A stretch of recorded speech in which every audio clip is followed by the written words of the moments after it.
Michael Jordan. The name alone conjures greatness. Six-time NBA champion, five-time MVP. The face of a global brand that redefines sports and culture. But behind the Air Jordans, the slam dunks, and the billion-dollar empire, there's another story. One that isn't in the highlight reels. One that Nike won't print on a poster. This is the dark side of Michael Jordan. 5 scandals that shook the legacy of the GOAT. Jordan loved to win, but just as much he hated to lose. That competitive fire didn't stay on the court. It followed him to casinos, golf courses, even airport terminals. Let's rewind to the early 1990s. It was well known among insiders that Jordan had a love for high-stakes gambling. He wasn't shy about betting thousands of dollars on a round of golf or a late-night card game. But when the media got wind of just how deep it went, things started to get messy. In 1993, a San Diego businessman named Richard Esquinas published a book titled Michael and Me, Our Gambling Addiction, My Cry for Help. In it, he claimed Jordan owed him a staggering $1.25 million in gambling debts. The public was stunned. This wasn't just casual fun. It sounded like addiction. The NBA remained quiet. Jordan, on the other hand, didn't deny the gambling but downplayed the severity. He admitted he'd lost money, but said he had negotiated the debt down to $300,000. He called it a hobby gone too far. Then came the now infamous quote, "I don't have a gambling problem, I have a competition problem." That one line would go down in history, quoted by defenders and critics alike. But the damage was done. The clean-cut image of Michael Jordan, the role model, the ultimate professional, had been cracked. And the questions started to pile up. The media began digging. How often was Jordan gambling? With who? And how much was he really losing? He was seen in Atlantic City the night before crucial playoff games. He gambled with shady figures, including James "Slim" Buhler, who was under federal investigation at the time. The NBA eventually opened a quiet internal investigation, but it was never fully transparent. Then came the bombshell. In the summer of 1993, Michael Jordan abruptly announced his retirement from basketball at the age of 30, in his prime, just after winning his 3rd championship. The official story? He was emotionally exhausted. But behind closed doors, speculation swirled. Some believed then-Commissioner David Stern had pressured him to step away from the game to avoid dragging the league into a gambling scandal.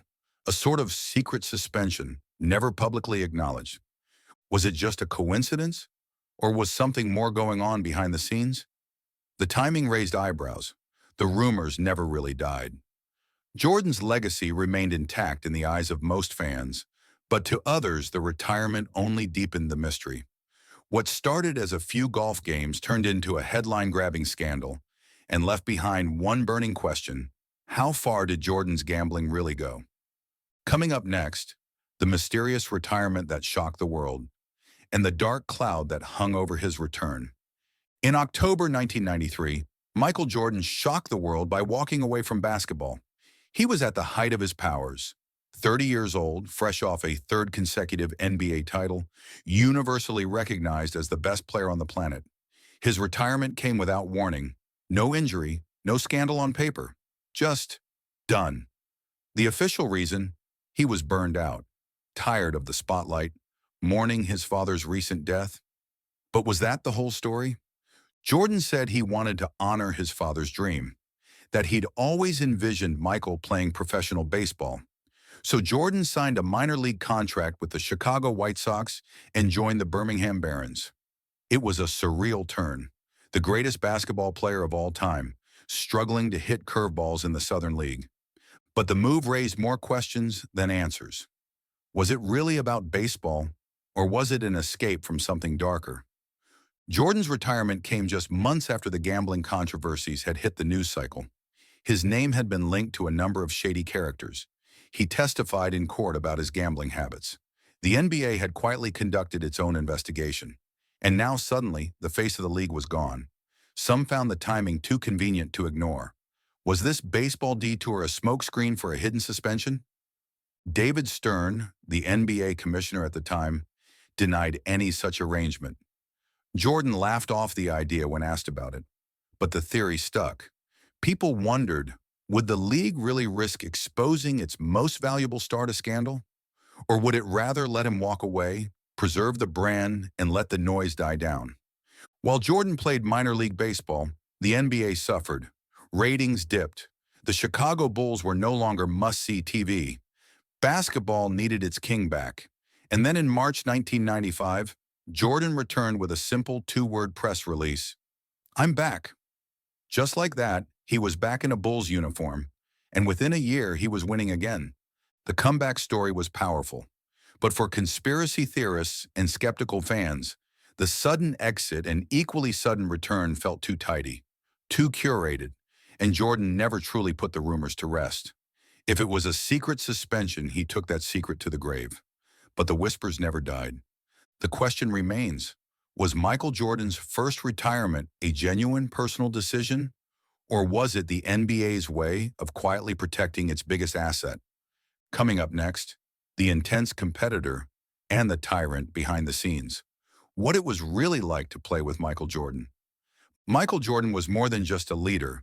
He was a force of nature. On the court, he was a genius. Off the court, in the locker room and at practice, he was something else entirely.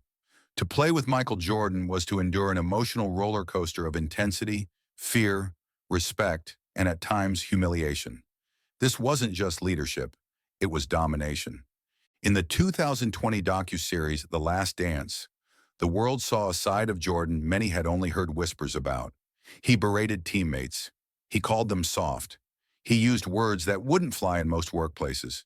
He created a culture of fear and excellence. If you didn't perform, you didn't just get benched. You got embarrassed. You got pushed until you either broke or rose to the occasion. Stories surfaced of him punching Will Perdue in the face during practice, humiliating Scott Burrell relentlessly. Steve Kerr, the now celebrated coach of the Golden State Warriors, was another victim. Kerr stood up to Jordan in practice once and got punched in the eye. Kerr later said it made them closer, but the image was clear. Jordan didn't lead with encouragement. He led with intimidation. Jordan himself admitted he was hard on his teammates. In The Last Dance, he choked up while defending his actions, saying, "Winning has a price. Leadership has a price." That moment gave fans a glimpse into the mindset of a man who was not just obsessed with winning, he was possessed by it. He couldn't tolerate anything less than excellence, and he believed the only way to get there was through relentless pressure. To some, that pressure made them better. To others, it left scars. Some former teammates speak of Jordan with reverence, others with resentment. What's clear is that playing with Jordan wasn't always a dream. It could be a nightmare. And yet the results were undeniable. 6 championships, 2 three-peats, a dynasty. But those wins came at a cost. The emotional toll on his teammates was real. The culture he fostered, one of fear, shame, and absolute control, was effective, but it wasn't kind. In today's NBA, his behavior might not fly. The league is different now. Player empowerment, mental health awareness, and leadership through connection have taken center stage. Jordan's style? Brutal, efficient, and unforgiving. He was a champion, yes, but he was also a tyrant in sneakers. And for those who stood next to him in battle, the story of playing with Michael Jordan is as much about survival as it is about success. Coming up next, tragedy, conspiracy, and the death that changed everything. The murder of James Jordan and the ripple effects it left behind. In September 2009, Michael Jordan stood before a packed crowd in Springfield, Massachusetts, as he was inducted into the Naismith Memorial Basketball Hall of Fame. The night was supposed to be a celebration, a time for Jordan to reflect on his incredible career, thank his family, teammates, and fans, and express gratitude for the opportunities he had been given. For most athletes, this would be the moment for humility, grace, and a recognition of their journey. But for Michael Jordan, this speech would be something entirely different. It would be another opportunity to expose the layers of his character that had often been hidden from the public. As Jordan approached the podium, the audience was eager to hear his reflections, but what they received was something altogether more raw and revealing. His speech was filled with sharp, pointed remarks aimed at those who had challenged or wronged him throughout his life. The tone wasn't one of appreciation or nostalgia, it was one of bitterness and unresolved grievances. Jordan began by recounting the pivotal moments in his life and career, but instead of highlighting the achievements or lessons learned, he chose to spotlight the people and events that had fueled his competitive fire. He took aim at his high school coach, who had cut him from the varsity basketball team in his sophomore year, citing it as the moment that sparked his insatiable drive to prove others wrong.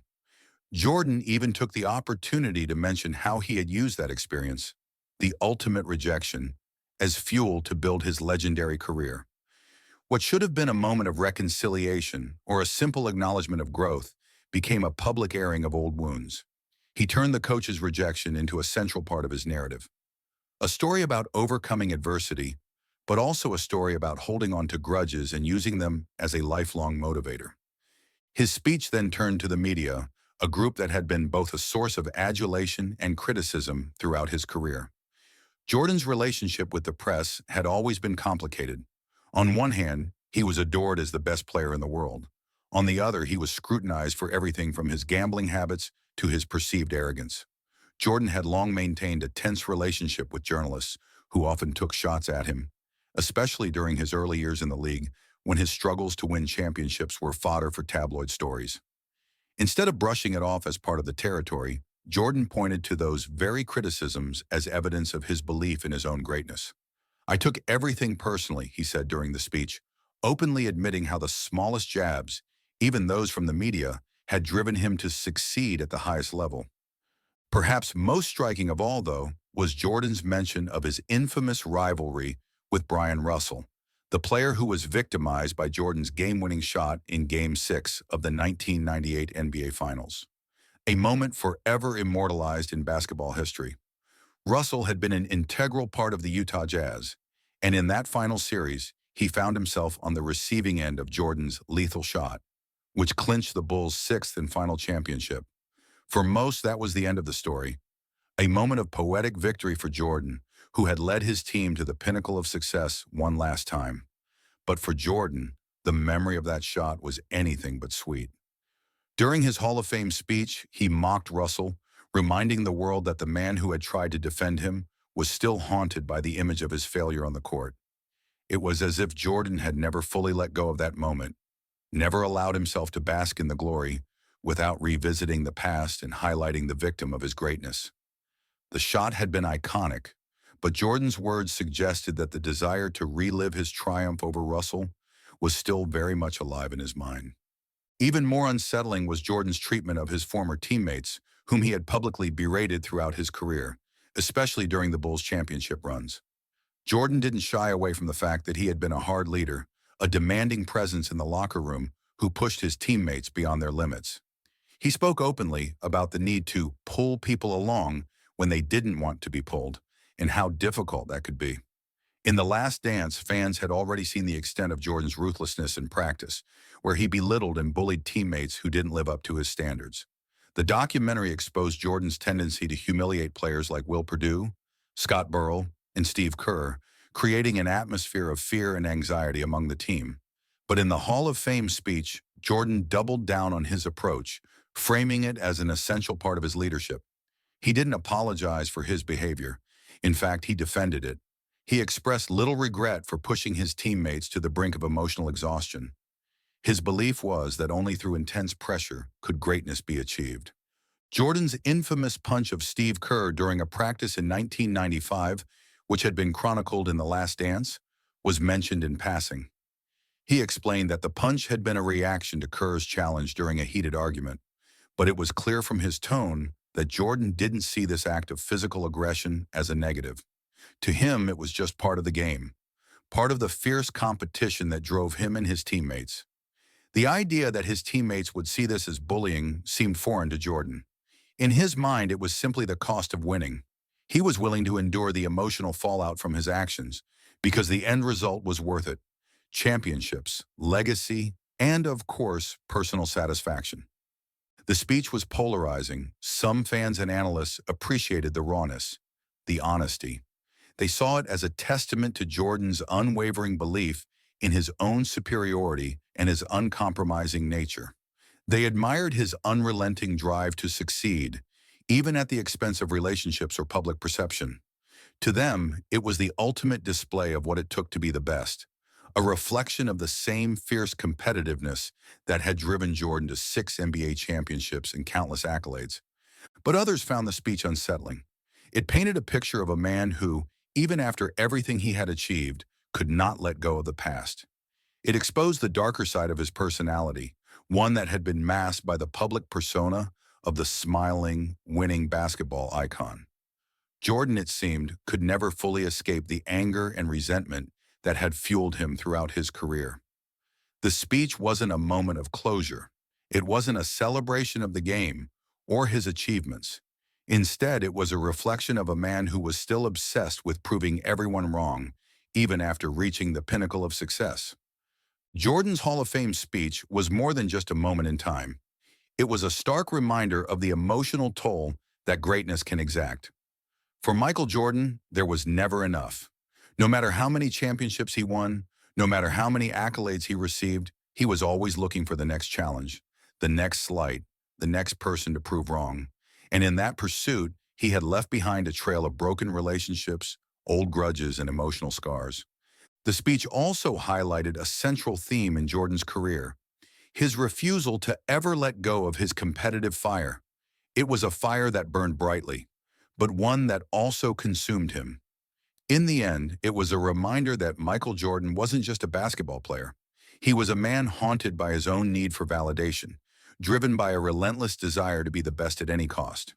In 2020, the world was introduced to The Last Dance, a documentary series that offered an intimate, behind-the-scenes look at Michael Jordan's final season with the Chicago Bulls during their 1997 to 1998 championship run.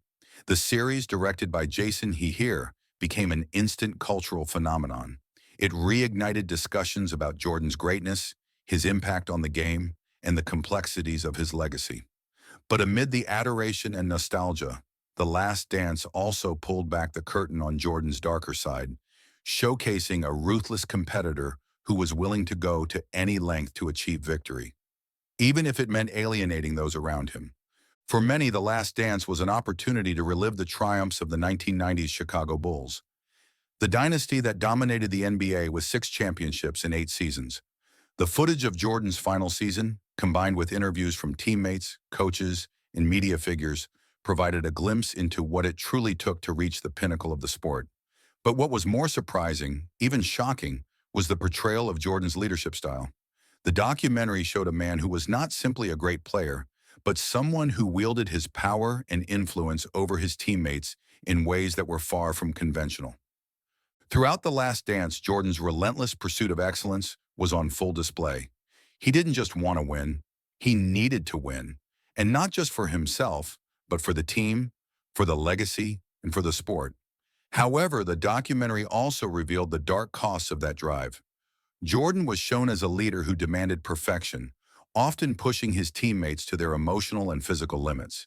His expectations were sky high, and when teammates fell short of his standards, he wasn't shy about calling them out. His leadership was not about encouragement or mutual respect. It was about dominance, control, and relentless pursuit of victory. In one of the most talked about moments from The Last Dance, Jordan's treatment of his teammates was laid bare. He mocked Scott Burrell, calling him out during practices and in front of the cameras for being soft.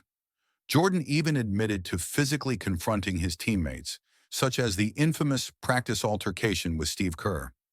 In this incident, Jordan punched Kerr in the chest after a heated argument, an act of aggression that left the room stunned. While Kerr later downplayed the incident as part of the intensity of the competitive environment, it was clear that Jordan's actions were designed to maintain a psychological hold over his teammates. The documentary didn't shy away from showing the full extent of Jordan's bullying, which was often disguised as tough love. Jordan himself confessed that he had no apologies for pushing his teammates so hard. He saw it as a necessary part of leadership. "I'm not here to be your friend. I'm here to make you better," Jordan explained, framing his harsh methods as a means to an end that was always winning championships. And for many of his teammates, it worked. Players like Steve Kerr, who later went on to coach the Golden State Warriors to multiple championships, acknowledged that Jordan's tough love shaped them into better players. But for others, the cost of that success was much higher. One of the most revealing aspects of The Last Dance was the insight it provided into Jordan's relationship with his close circle of teammates, particularly with those who had been with him from the beginning. In the case of Scottie Pippen, Jordan's often one-sided approach to leadership became evident. Pippen, who had been the backbone of the Bulls' success during their early championship runs, was shown as being emotionally and physically worn out by Jordan's demands.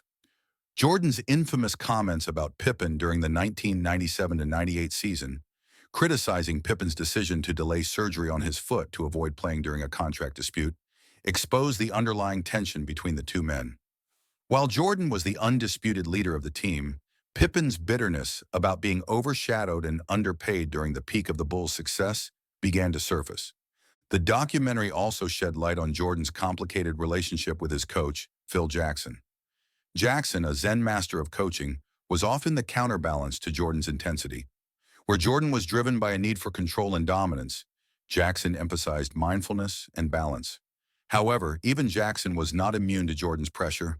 In The Last Dance, viewers witnessed moments where Jackson had to walk a fine line between supporting Jordan's needs and managing the rest of the team.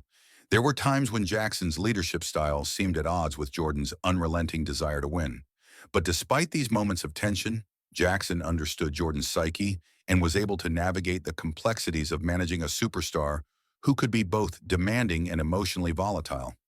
What made The Last Dance so powerful was how it exposed the contrast between the public persona of Michael Jordan and the private reality.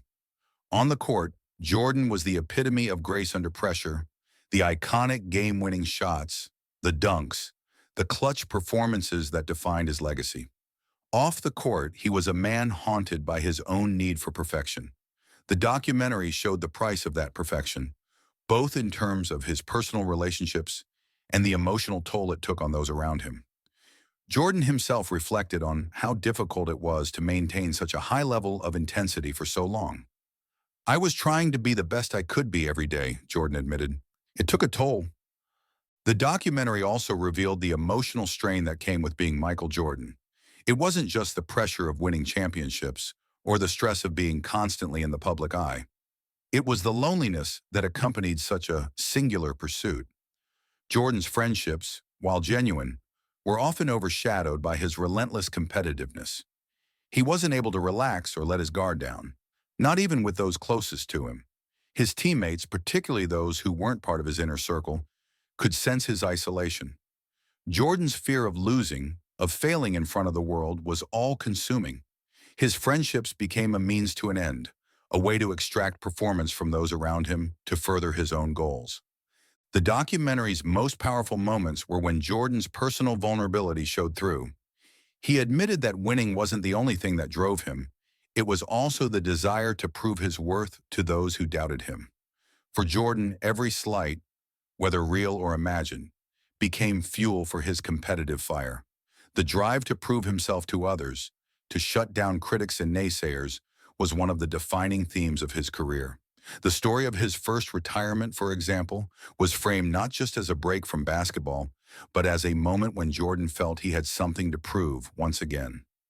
This was a man who needed to conquer everything, not just his opponents on the court, but the doubts and criticisms that followed him wherever he went. In the end, The Last Dance did more than just celebrate Michael Jordan's basketball career. It presented the full picture of a man who was both a transcendent athlete and a deeply flawed individual. It showed the toll that ambition and greatness can take on someone, and how the price of success isn't always reflected in trophies or accolades, but in the personal cost of that success. Jordan's journey was not just about basketball. It was about a man wrestling with his own insecurities, driven by an insatiable need to be seen as the best, even when that meant sacrificing relationships and emotional well-being. The Last Dance was not just a documentary. It was a mirror held up to the life of a man who had everything, but who was never satisfied. It revealed the true cost of greatness, a cost that Michael Jordan, for all his championships and accolades, was still paying long after the final buzzer had sounded on his career. I hope this expanded section captures the essence of Jordan's leadership and the psychological complexity shown in The Last Dance. If you'd like me to elaborate on specific moments or themes within it, let me know. Michael Jordan. The name alone invokes images of unparalleled greatness. 6 championships, 5 MVPs, 2 Olympic gold medals, the epitome of the modern athlete. He was a global icon, a household name, and the face of a cultural revolution. But behind the mythical image of Michael Jordan, there was a man, a private individual whose personal life was often overshadowed by the weight of his public persona. The story of Michael Jordan is not just one of athletic achievement, it is also the story of a man trying to navigate the complexities of fame, identity, and self-doubt. For much of Jordan's career, the public saw him as an almost untouchable figure. On the court, he was flawless, a machine who could dominate in every aspect of the game. Off the court, he was the perfect spokesperson for Nike, Gatorade, and a host of other brands. He was charming, charismatic, and always in control. But behind the polished image was a person who, like any other, faced struggles, made mistakes, and grappled with the weight of his success. One of the most intriguing aspects of Jordan's life was how he managed the juxtaposition of his public and private selves. In The Last Dance, we got a glimpse into the private Michael Jordan, the man who was not only driven by a desire to be the best, but also by personal demons, emotional scars, and a need to control every aspect of his life. This side of Jordan was often concealed behind the bravado of his public persona, yet it shaped much of who he was and continues to shape the way we view him today. The pressure of perfection. From the very beginning of his career, Jordan was cast as a prodigy. The expectations placed on him were enormous. He wasn't just a basketball player. He was the embodiment of greatness, the chosen one. The media, the fans, and even the NBA itself built him up as the heir to the throne, someone who could redefine the game. And Jordan, ever the competitor, embraced that role. He relished the pressure, used it as fuel to achieve what no one else could. But over time, the pressure of maintaining that perfect image began to weigh on him. In interviews and documentaries, Jordan has opened up about the emotional toll that constant scrutiny took on him. He has spoken candidly about the loneliness that came with being the face of the NBA. He wasn't just Michael Jordan, the basketball player. He was Michael Jordan, the brand, the icon. Everywhere he went, he was followed by the media, fans, and even other athletes who looked to him for inspiration. It was as if he had no room for himself. His every move was analyzed, dissected, and broadcasted to the world.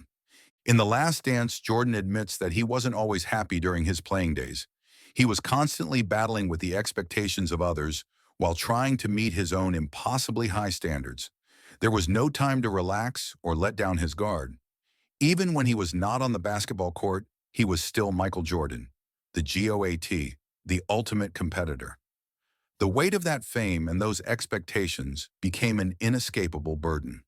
The documentary highlighted how, despite his on-court success, Jordan often struggled with feeling like he couldn't escape the public's gaze. He was trapped in a gilded cage of his own making. The role of family and friends. Jordan's family played a pivotal role in shaping who he was, but they also became the target of media scrutiny. His father, James Jordan Sr., was his biggest influence. The relationship between Michael and his father was special, one built on mutual respect and love. James Jordan was a grounding force for Michael, offering him perspective and support when the pressure of fame became overwhelming. But in 1993, when James Jordan was tragically murdered during a robbery, Michael's world was turned upside down. Jordan's father's death sent shockwaves through his life. In the documentary, he talks about the pain of losing his father and how it led to his unexpected first retirement from basketball. The grief was not just about losing a parent, but about losing a confidant, the person who had always been there for him, away from the public eye. Michael Jordan was known for his stoic demeanor, but the loss of his father broke him in ways that few could understand. It was clear from the footage in The Last Dance that Jordan struggled deeply with the loss, even as he returned to the game. Jordan's relationship with his family, however, wasn't without its challenges. His marriage to Juanita Benoit, his high school sweetheart, was often under the microscope. The couple's tumultuous relationship, which included multiple separations and a divorce in 2006, revealed the difficulty of balancing his private life with his public career. Being married to the world's most famous athlete came with its own set of unique pressures, and the constant media attention on their personal life undoubtedly contributed to the strain. Juanita, like many others in Jordan's orbit, often found herself in the shadow of his overwhelming fame. Despite his fame, Jordan's relationships with his siblings, particularly his brothers Larry and James, provided him with a sense of normalcy. His brothers kept him grounded and played key roles in helping him deal with the pressures of his career. But even within his family, Jordan's need for control was apparent. He didn't just want to be the best in basketball, he wanted to dominate every aspect of his life. This desire for perfection extended to how he interacted with his loved ones. Jordan's relationships, both personal and professional, were often dictated by the same competitiveness that defined his career. The struggles with identity. One of the most fascinating and complicated elements of Michael Jordan's life was his struggle with identity. He wasn't just trying to be the best basketball player of all time. He was also trying to understand who he was beyond the game. Jordan's identity was intertwined with his basketball career, but as he got older and began to retire, he found himself facing a new challenge: what to do once the spotlight faded. This struggle became particularly evident after his first retirement. Jordan's attempt to play baseball was seen by many as a way for him to step away from basketball's overwhelming pressure and escape the constant scrutiny. But there was more to it than that. The move to baseball was, in part, an attempt by Jordan to define himself outside of the shadow of basketball. His father's dream was to see him succeed in baseball, and Jordan, in his grief, sought to fulfill that dream. However, the failure of his baseball career forced him to confront the reality that he was more than just an athlete. The return to basketball wasn't just about reclaiming his place as the greatest player, it was about reaffirming his identity and purpose. As Jordan's career came to a close, he found himself questioning what it meant to be Michael Jordan once the playing days were over. The myth of Michael Jordan was built on a narrative of greatness, dominance, and perfection. But the man behind the myth, as we saw in The Last Dance, was struggling to find meaning in a life where his primary identity was no longer tied to basketball. The pressure of being a public figure for so long had taken its toll, and Jordan found himself yearning for privacy and peace. In his post-basketball life, Jordan transitioned into a different role, that of an owner, a businessman, and a philanthropist. But even in these roles, the expectations never truly went away. He became a symbol not just of basketball excellence, but of success in all walks of life. But the cost of that success was immense. Jordan had to constantly wrestle with who he was beyond the game, and the shadows of his past still lingered. What makes Michael Jordan such a compelling figure is the dichotomy between the man and the myth. On the court, he was larger than life, an unstoppable force who rewrote the history of basketball. Off the court, he was a man trying to come to terms with the weight of his own fame, his own expectations, and his own humanity. His private struggles were just as real as his on-court triumphs, but they were often overshadowed by the myth of Michael Jordan. The man behind the myth was not perfect. He was complex, flawed, and vulnerable, and that in many ways made his story even more powerful. Michael Jordan is not just remembered for his basketball accomplishments. He is remembered for his perseverance, his ability to confront his own limitations, and his constant battle between the expectations of the world and his need to understand who he was.